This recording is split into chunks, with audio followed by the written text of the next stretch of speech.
Hey guys, it's Al again. I'm here with another video game review. Today we're taking a look at the Resident Evil 2 remake, which was just released earlier this year. And I know I'm a little late to the party. I tend to like to take some time to play the game before I do a review on it. And since I don't get advanced copies of anything, I have to play it as they come out or whenever I can get around to getting it.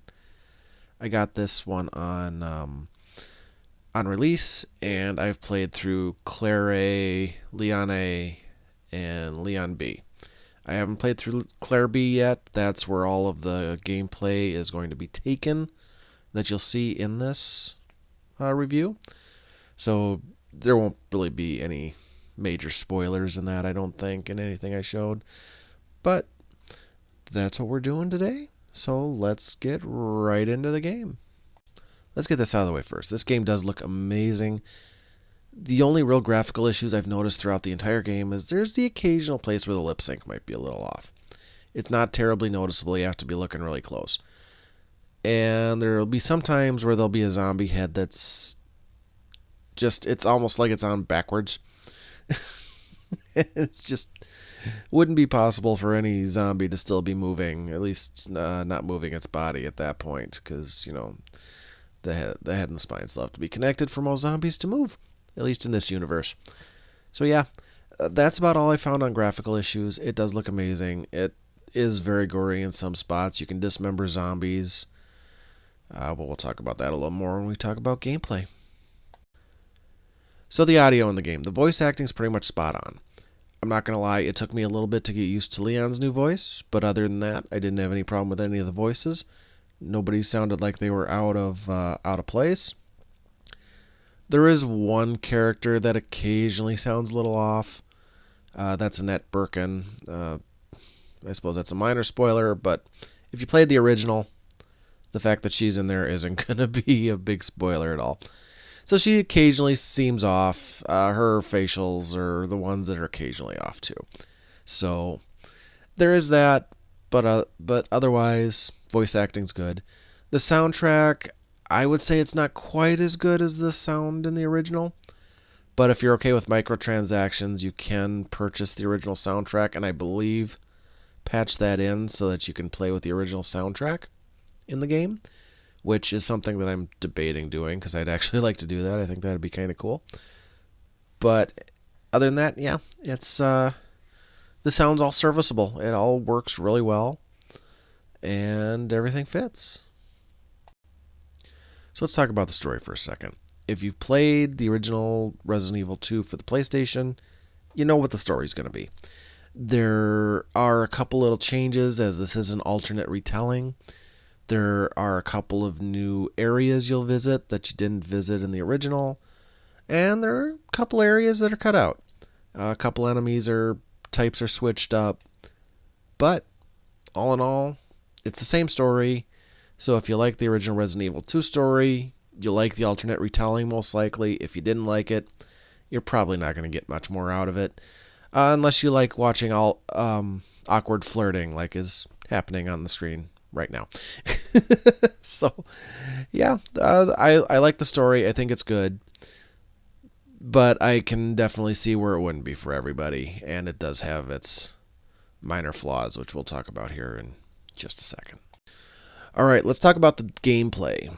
Gone are the tank controls from the original, which is definitely an improvement. They've improved the controls. You can control where you're shooting at somebody. You can, as I mentioned earlier, you can even use your gun to take limbs off of zombies, which makes them less effective.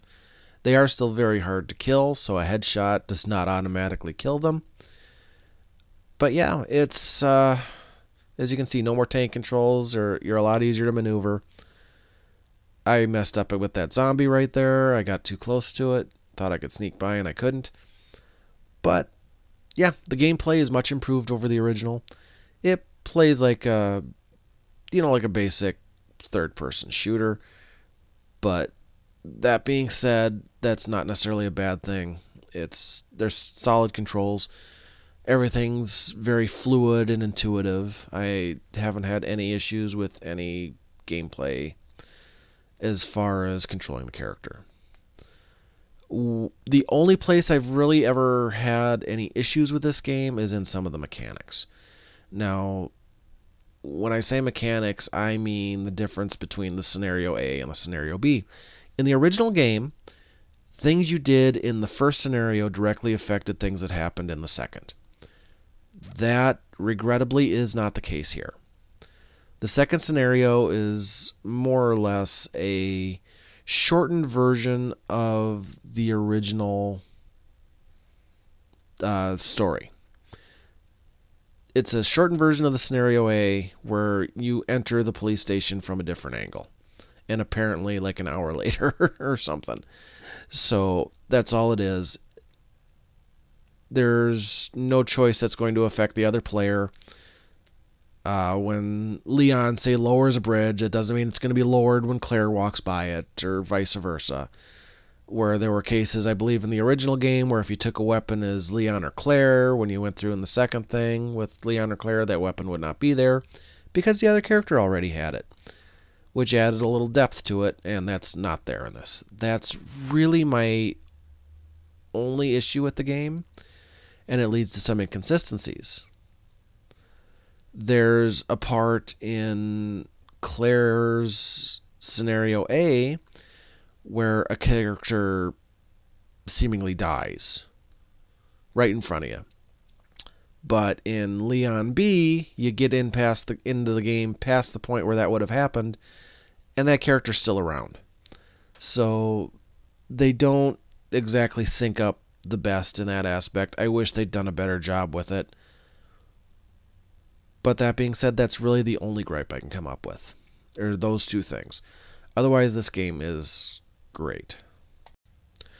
So how would I rate this game overall? For anybody that, again, this is their first review of mine, I do a scale of, do you buy it at full price, wait for a discount, rent it, or just stay away? This is a game, it's got great gameplay, it's got a good story. It sacrifices a little, I think, in the atmosphere department in some places, but that mainly has to do with the change in controls from the first one and the slightly different soundtrack, which isn't quite as immersive as I found the original to be. But that is, again, is a personal choice. I would say this is definitely a game you go out, you buy it at full price, you enjoy it. They keep adding stuff to this game. In fact, they added a whole bunch of extra Force Survivor missions for free. You didn't have to pay for them, no season pass, nothing. They just added 3 new ones not that long ago. I haven't had a chance to play through them yet. I may do a separate review on those eventually just to see how they are. But if they're anything like the Hunk one, they're going to be a little harder than the original playthrough. But yeah, this is definitely a game you go out, you buy it at full price, in my opinion. It's great. And yeah, I don't think anybody will be sorry if you're a fan of survival horror games. You're probably going to enjoy this one. There isn't that much to gripe about. Thanks for joining me, everybody. This has been Al with another video game review. We'll see y'all next time.